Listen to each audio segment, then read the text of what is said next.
சிந்து பைரவி அடுத்த வர எபிசோடில் பார்த்தீங்க அப்படின்னா எப்படியோ ஆறுமுகம் தங்கச்சி காயத்ரிக்கு வந்து ஒரு மாப்பிள்ளை வந்து பைரவி வந்து ரெடி பண்ணிட்டாங்க. அந்த மாப்பிள்ளை வீட்டில் பார்த்தீங்கன்னா வசதி கம்மியாக இருந்தாலுமே நாங்கள் ரொம்ப சந்தோஷமாக இருக்கோம், இந்த பொண்ணை வந்து கட்டின சேரையோட அனுப்புங்க, நாங்கள் வந்து சந்தோஷமாக பார்த்துக்குறோம் அப்படின்னு சொல்லிட்டு ரொம்பவே நம்பிக்கையான வார்த்தை பேசவும் பார்த்தீங்கன்னா வீட்டில் எல்லாருக்குமே பிடிச்சிருக்கு. இருந்தாலும் இந்த சிவாவோட அம்மா மகா பார்த்தீங்கன்னா எவ்வளவோ அவங்கள கேள்வி கேட்டு அசிங்கப்படுத்தி இந்த கல்யாணத்தை நிறுத்திடலாம் அப்படின்னு சொல்லிட்டு நினைக்கிறாங்க. ஆனால் எல்லாத்தையும் மீறி பார்த்தீங்கன்னா காயத்ரி வந்து எனக்கு இந்த குடும்பத்தை பிடிச்சிருக்கு, வீடெல்லாம் ஒரு பிரச்சனையே இல்லை அப்படின்னு சொல்லவும் பார்த்தீங்கன்னா எல்லாருக்குமே ரொம்ப சந்தோஷம். இந்த கல்யாண ஏற்பாடு வந்து நல்லபடியாக நடந்துருச்சு.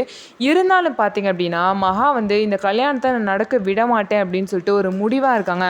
எப்படியாவது காயத்ரி அவங்க தம்பிக்கு கல்யாணம் பண்ணி வச்சு இந்த சொத்தெல்லாம் அவங்களே அனுபவிக்கலாம்னு ஒரு பிளானில் தான் மகா வந்து இந்த மாதிரி ஒரு விஷயத்த பண்ணிட்டு இருக்காங்க.